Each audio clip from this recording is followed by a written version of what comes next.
Woo! All right. What's going on, party people? This your man Grill. Just finished doing early morning house inspection, 7:25. Heading on back home. Okay. Getting confused. I'm like, which way I'm going? All right, here we go. All right. So, first, as always, thanks for your support. Thanks for watching the videos. Couldn't do this without y'all. I'm serious. Couldn't do this without y'all at all. So I greatly appreciate your comments, suggestions, your questions, all of that, So I do the best I can to get everybody's stuff, answered and all of that.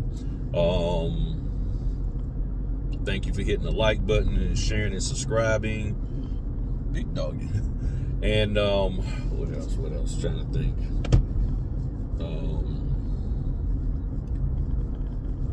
Yeah. Oh, and I gotta make sure I check my emails for y'all. I gotta check that. So I came out to do this house inspection, so I go and get it out the way. And so okay, so you just gonna run right through the stop sign, huh? Yeah. Ooh. Shit. She would have ran through the stop sign. Yeah, she rushing to get somewhere. But dangerous out here, people. Dangerous. Oh man. You know what? When you think about it, people driving is the same as these loan documents and other documents that we face with. Very, very different. You can't. Everybody does something different. Everybody does it the way they want to do it. And what you have to do in order to survive being out here in these streets is what? Stick to the basics of what you're supposed to be doing out here driving. If you can stick to the basics, you will be fine. That's really the message for today. I'm sitting here 1, 2, 3, 4, 5, 6, 7, 8. I'm number 9, 10, 11, 12, 13, 14, 15, 16, 17, 18, 19 cars, 20 in these turning lanes that I'm in right now. Okay? It's 19 or 20. Like I said, 20 cars. Each and every single one of these individuals have a different mindset on how they want to drive, the way they're going to drive, different cars. You got the dude in the big truck, and you always got these guys in trucks. They want to sit here and, rev it up, jump in front of you like this is what he's trying to do.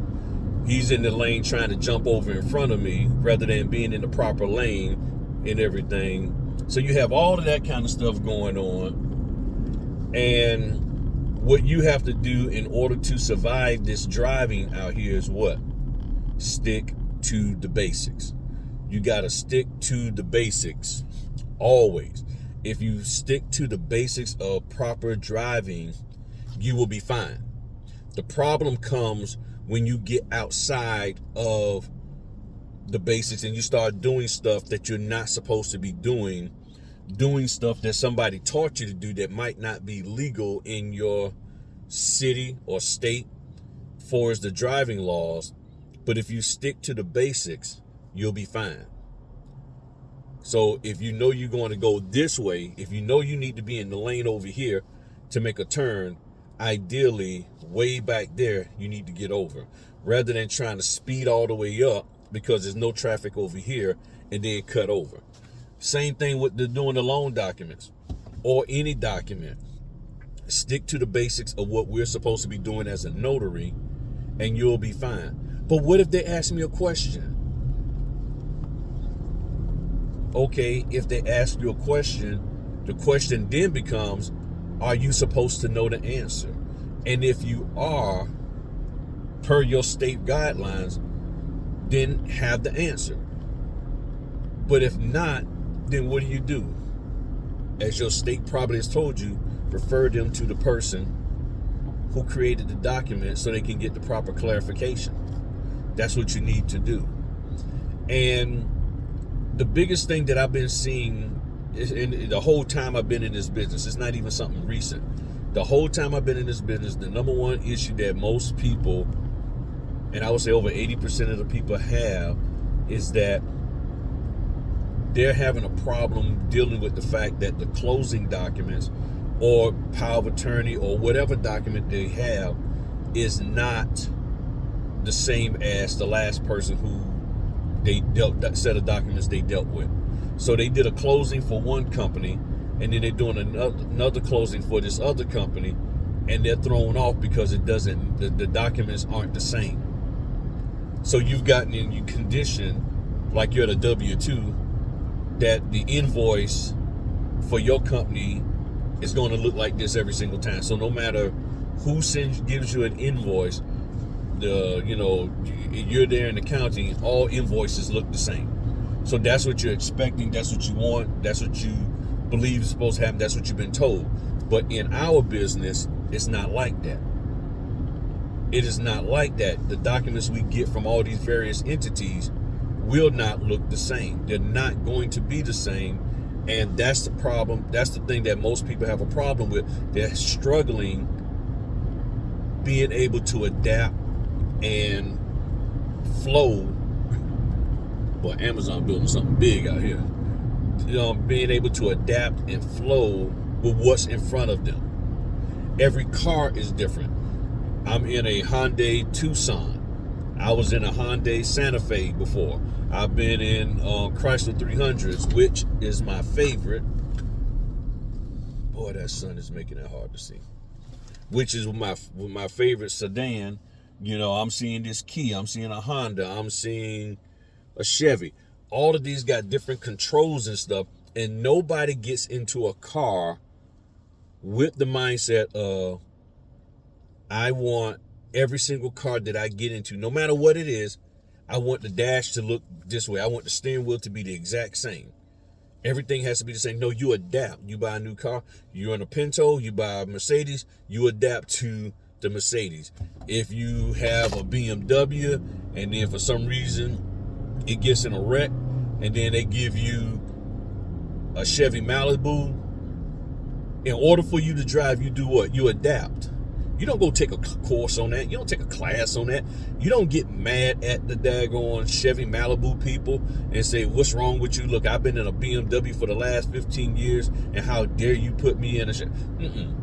But on the flip side, there are some companies out there that, depending on how much you're willing to spend, the car company, okay, we'll make sure your rental car is equivalent so that you'll feel just as comfortable, because they know that some people can't adapt or don't want to adapt to changing environments. And that's all this notary business is about, adapting to changing environments. Even if you was working in a title company and then all of a sudden they got a new client, that title company would have to adapt to the way that new client needs things done on those documents or state regulations. You see what I'm saying? So there's no training out there that's going to teach you everything you need to know. However, if you want to learn all that you need to know, it's in the execution of this business. It's in the execution of your assignment as a notary, your duties as a notary when you take assignments. That's what I was trying to say. It's in the execution of the assignments you take. The more assignments you take, the more you get exposed to things, the more you see what it really is about, and then you become more and more comfortable. You have the mental capacity to deal with different things. That, okay, well, this company does it this way, that company does it that way. You can make notes and annotations, something that says, okay, don't forget when you have a Boston National title, this is how things need to be. When you have Villa title, it needs to be this way. When you do with Carrington Mortgage, when you deal with global agents, when you deal with that signing, you can sit there and write down notes and stuff, but most people don't really want to do that. They want everything to be the same across the board. And it's like, it's not. There's too many title companies and lenders out there. Bank of America, Truist, most of the time you have Central Fidelity, whoever else, Wells Fargo. They all do things a little different, and it's okay to do things a little different. We just have to adapt to it. And that's the part that makes what we do, to me, so special, is that we can adapt to the various different types of documents that is placed before us. As a mobile notary, I look at it as a challenge. Okay, what I'm going to see today. Got it. What is it that I'm supposed to do with this? Signature, date, and initial if need be. And I mean the date and initial if need be. There's always going to be signatures. So they sign it, that's required. Date and initials, that might not be. Oh, it's a power of attorney. How do you want things to be written out? Okay, make sure they write it out that way. This is what is out here for us to do. And me personally, I love it. I go out here and I do the best I can with it. That's why I like to look over the documents so I can get an idea of the flow. I'm not sitting there reading each and every page to understand the document itself. I only read the document if I'm trying to make sure I understand, do they need to sign this if they don't have it clearly identified? Or if there's a bunch of blank spaces up there, okay, maybe, do they want them to fill this out, or this something they're going to fill out later? Whatever the case may be. But I'm not there trying to read it from a standpoint of, I want to understand this in case they ask me questions. I may look at it to see that, yeah, they most definitely don't ask me no questions about this one. Nah. And that's how I'm able to get in there and do it. That is what prepares me and enables me to be able to do last minute closings, to deal with documents coming late, because I understand the core of what I'm supposed to do. When you understand the core, everything else will fall in place. But if you're focused on the wrong thing, if you're worried about how everybody else is driving, just make sure you drive proper. And you'll get to your destination with no issues. And if you do happen to get hit, it's not a problem, because if you was doing things correctly, then guess what? They got to pay you. If you're not the cause of the issue, if you're not the cause of the concern and the questions that the signer has on the documents, why are you worried? Why are you spazzing out? Well, I just don't want to seem like I don't know what I'm doing. Okay, so what is it that you're supposed to be doing? Let's identify that. What am I supposed to be doing here as a notary? Per my state law. Not what they tell me they want me to do. Well, you're representing us and you need to make sure that you communicate for... Whoa.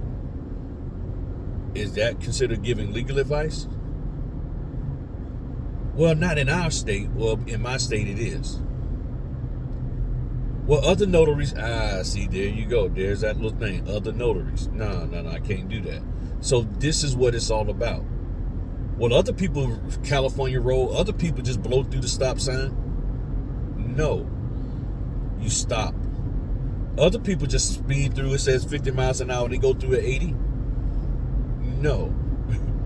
Stick to what you're supposed to do, the basics of driving, and you won't get a ticket.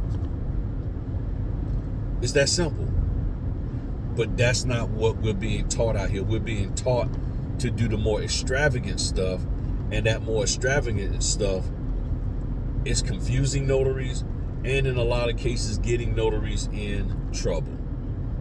So I don't know what it's going to take when you're going to make up your mind to say, you know what, let me just go ahead on and do what I need to do. Let me just go do what I need to do. What do I need to do? I need to make sure okay, what is this business is about? Boom, boom, boom. Okay, cool. That's what I'm going to do. That's why I encourage y'all, as a new notary, stick to just signatures, date, initial, notarize. Don't worry about explaining anything. Don't worry about, trying to figure a way to get the answers. And contact the company, ask them, and just know that every time you see a set of documents, it can be different. It will be different for the most part.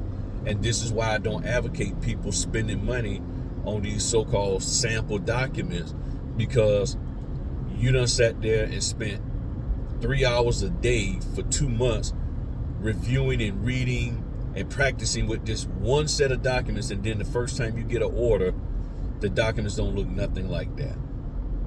They ain't like that at all. Not even close. And then you start spazzing out. Why? Because now you're faced with something, the unknown, and you don't feel you're properly prepared. And that person ain't gonna give you your money back. They're gonna be like, oh well, hey, things are different. I guess they changed them more. That's why I say nobody's out there is capable of teaching you everything you need to know about every single document, because they're not exposed to every single document that's out there. It's that simple. I did 800 and some closings last month. And there's over 22,000 closing companies, title companies in America. I don't know what the percentage is, but that was just a drop in the bucket to what's really out there. That's what I was able to get, 826, I think. So I just wanted to share that with y'all this morning. Give me your thoughts. Again, just get out here and do the business. Do your 10, do your 15, 20, you'll start seeing, oh wow, this is what this business is all about. Okay, you will see. But if you continue to just sit on the sideline and try to learn and memorize every single document, I don't know when you're gonna get out there. And if you've been in this business 6 months to a year, and the reason why you haven't gone out there is because you're not comfortable with the documents, then I think you probably need to go on and hang it up. I honestly do. Because if you haven't gotten the courage to go out there with all the money you spent on training, all of the stuff that you've bought, none of it has helped you to get to the point to where you can just go on and get out there, you're never going to do it. And I know that might sound harsh, but it's no different than you dating somebody, and as a man or a woman, no matter whether you ask them or they ask you to marry them, and they won't give you an answer, and you done did all of this, y'all husband and y'all wifing it up and husbanding it up, and you're like, okay, you gonna marry me? I'll get back with you on that. If you, after all that you've done, that person is still not confident that you're the love of their life, it's time to move on. No, we just gonna keep dating, girl.